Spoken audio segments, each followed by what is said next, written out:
উপজেলা নির্বাচনকে ঘিরে চুয়াডাঙ্গার ৩ ভাগে বিভক্ত হয়ে পড়েছে সরকার সমর্থিত নেতাকর্মীরা।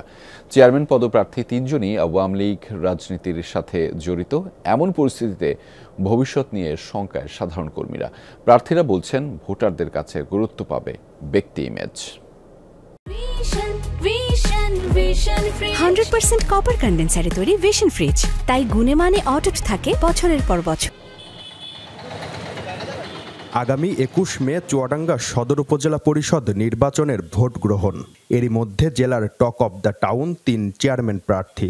৩ জনই সরকার সমর্থিত রাজনীতির সাথে জড়িত।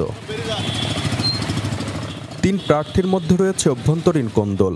সেই বিভাজন আরও প্রকট হয়ে উঠেছে উপজেলা নির্বাচন ঘিরে। ভোটের মাঠে উত্তাপ ছড়াচ্ছেন জেলা আওয়ামী লীগের সাবেক সহসভাপতি আসাদুল হক বিশ্বাস, কৃষক লীগের সাবেক সভাপতি আজিজুল হক এবং যুবলীগের আহ্বায়ক নঈম হাসান জর্দার। রাজনীতির সমীকরণ ছাপিয়ে ব্যক্তি ইমেজকেই ভোটাররা গুরুত্ব দেবেন বলে মনে করছেন তারা।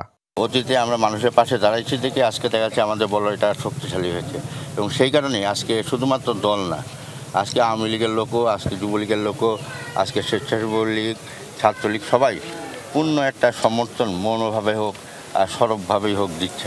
আওয়ামী লীগের আজকের যে জনসমর্থন সেটা বাংলাদেশের সর্বোচ্চ পর্যায়ে আছে। সুতরাং আওয়ামী লীগের নেতাকর্মীরা যখন আমার সাথে আসছেন যাচ্ছেন মানুষের কাছে, তখন তো মানুষ উজ্জীবিত হবেই, সেটা স্বাভাবিক এবং সেটাই হচ্ছে।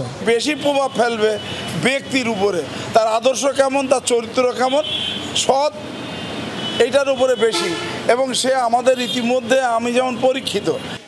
চেয়ারম্যান প্রার্থীদের গ্রুপিংয়ে ৩ খণ্ডে ভাগ হয়ে পড়েছে স্থানীয় নেতাকর্মীরা।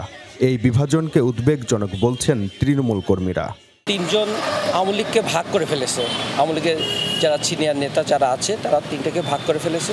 আমরা চাবো যে ভোট নিরপেক্ষ হোক, সুন্দর পরিবেশে ভোট হবে, নিরপেক্ষ হবে, আর ভোটার উপস্থিতি আমাদের একটা বড় চ্যালেঞ্জ।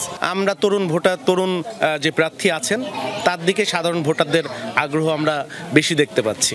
সদর উপজেলা নির্বাচনে ভাইস চেয়ারম্যান পদে ৫ জন ও মহিলা ভাইস চেয়ারম্যান পদে প্রতিদ্বন্দ্বিতা করছেন ৩ জন প্রার্থী। মোট ভোটার ২,৬৩,৮৪৯ জন। জিসান আহমেদ, যমুনা নিউজ, চুয়াডাঙ্গা।